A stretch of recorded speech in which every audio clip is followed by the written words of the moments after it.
ఎజెండాలో మొట్టమొదటి అంశమే గోదావరి బనకచెర్ల ప్రాజెక్టు. ఇది అఫీషియల్ ఎజెండా, ఇంత స్పష్టంగా ఉన్నది. సో రేవంత్ రెడ్డిని ప్రెస్ మీట్లు ఏమంటాడు, కడతామని ఎజెండాలోనే లేనప్పుడు ఆపమనే ముచ్చటే రాదన్నాడు. మరి ఇది ఎజెండా కాదా? ఇది ఇంకా మంచి సాక్ష్యం చూపిస్తా. పాపం ఆయన కడుపు సల్లకుండా ఆంధ్రప్రదేశ్ మంత్రి నిమ్మల గారు ఉన్న విషయాన్ని బయటపెట్టారు. ఒకసారి ఆ వీడియో కూడా చూద్దాం. వాస్తవానికి ఆంధ్రప్రదేశ్ మంత్రి గారు ముందు మాట్లాడిండ్రు, రేవంత్ రెడ్డి గారు తర్వాత మాట్లాడిండు. సో అట్లీస్ట్ నిమ్మల రమానాయుడు గారు మాట్లాడిన మాటలు చూసినాకన్నా రేవంత్ రెడ్డి జాగ్రత్త పడాల్సి ఉండే. కానీ నిమ్మల రమానాయుడు గారు మీటింగ్ అయిపోగానే బయటకు వచ్చి ఆయన గారు ఏం మాట్లాడారు, రేవంత్ రెడ్డి గారు ఏం మాట్లాడారో ఒకసారి చూద్దాం.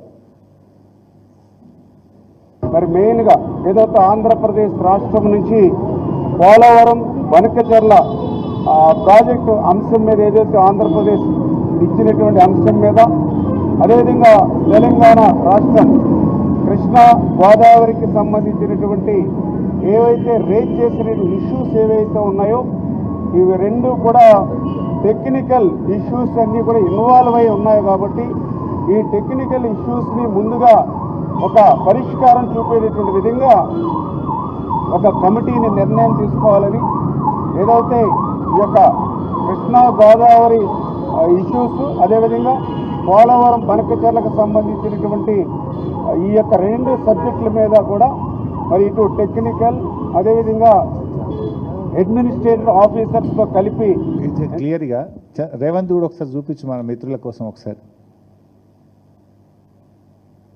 వాళ్ళు బనకచెర్ల గోదావరి బనకచెర్ల వాళ్ళు కడతామని అడుగుతాయి కదా, మేము ఆపమని చెప్పడానికి. ఎజెండాలో వాళ్ళు కడతామన్న ప్రతిపాదననే చర్చకు రానప్పుడు ఆపమనే చర్చనే రాదు. సో ఎంత అంటే నిస్సిగ్గుగా, ఎంత చిచోర్ అంటే ఒక సీఎం ఇట్లా మాట్లాడొచ్చా? ఎజెండాలో చూస్తే ఫస్ట్ పాయింటే గోదావరి బనకచెర్ల.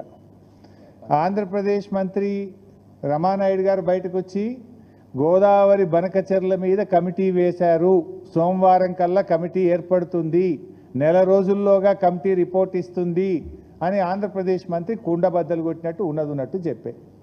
రేవంత్ రెడ్డి దాని చర్చే జరగలేదు, చర్చ జరిగితే కదా మేము ఆపమనేది అంటాడు. ఎవరిని మోసం చేస్తున్నావు రేవంత్ రెడ్డి? నిన్ను ఈ రాష్ట్ర ప్రయోజనాలు కాపాడడానికి ప్రజల్ని నెన్నుకున్నారు. ఆంధ్రాకో చంద్రబాబు నాయుడుకు అప్పజెప్పడానికో కట్టజెప్పడానికో నీ గురుదక్షిణ చెల్లించుకోవడానికో ప్రజలు నీకు అధికారం కట్టబట్టలేదు. నీకు ఇప్పుడు లోపల జరిగింది ఉన్నట్టు రామానాయుడు గారు చెప్పారు. రేవంత్ రెడ్డి దాచాలను చూసిండు, దాచాలను చూసినా నిజం నిప్పు లాంటిది, నిజం ఇలా బయటకు వచ్చింది, దాగలేదు. ఇప్పటికైనా బేషరతుగా క్షమాపణలు చెప్పు రేవంత్ రెడ్డి గారు. బేషరతుగా నువ్వు రాష్ట్ర ప్రజలకు ఇంత బాహాటంగా అబద్ధాలు చెప్పినందుకు నువ్వు క్షమాపణ చెప్పాలని చెప్పి ఈరోజు మేము డిమాండ్ చేస్తూ ఉన్నాం. ఎందుకంటే ఆంధ్రప్రదేశ్ మంత్రి గారు బనకచెర్ల మీదనే ప్రధాన ఎజెండాగా చర్చ జరిగింది, దాని మీదనే కమిటీ వేయడం జరిగింది అని అంత స్పష్టంగా చెప్తే రేవంత్ రెడ్డి గారు బుకాయించడం అంటే ఇది తెలంగాణ రాష్ట్ర ప్రజలను వంచడమే, ఈ రాష్ట్ర ప్రజల్ని మోసం చేయడమే. ఇంత దుర్మార్గంగా మాట్లాడతావా నువ్వు? మరి ఆ పక్కనున్న రేవంత్ రెడ్డి అంటే తెలంగాణ ద్రోహి, చంద్రబాబు నాయుడు గురుదక్షిణ చెల్లించుకుంటాడు. ఆ పక్కనున్న ఉత్తమ్ కుమార్ రెడ్డి కన్నా సోయి ఉండాలి కదా. ఉత్తమ్ కుమార్ రెడ్డి అన్న నిజాయితీగా మాట్లాడాలి కదా. ఇలా రాష్ట్రంలో నడుస్తున్నది కాంగ్రెస్ పాలన కాదు, ఇవాళ బీజేపీ టీడీపీల రిమోట్ పాలన నడుస్తూ ఉంది. ఈ మధ్యనే ఒక కాంగ్రెస్ ఎమ్మెల్యే కూడా చెప్పిండు, బాబు కోవట్టులు తెలంగాణలో ఉన్నారు, ఉత్తమన్న నువ్వు ఈ లెటర్లు రాస్తే పని జరగదు, అసలు చంద్రబాబు కోవట్లే ఈ రాష్ట్రంలో ఉన్నారు అని మన రాష్ట్రానికి చెందిన ఒక కాంగ్రెస్ పార్టీ ఎమ్మెల్యేనే ఉన్నట్టు కుండబద్దలు కొట్టినట్టు బయట పెట్టిండు కదా. ఇవాళ జరుగుతున్నది అదే, ఈ రాష్ట్రంలో జరుగుతున్నది బీజేపీ టీడీపీల రిమోట్ పాలన జరుగుతూ ఉంది.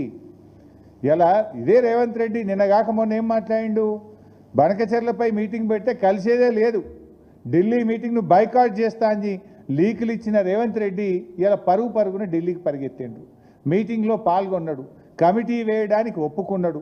ఒప్పుకోవడమే కాదు, ఒక విలేకరి ప్రశ్న అడిగితే కమిటీ నిర్ణయం శిరోధార్యం కదా, కమిటీ చెప్పినప్పుడు ఒప్పుకోవాల్సిందే అంటుండు.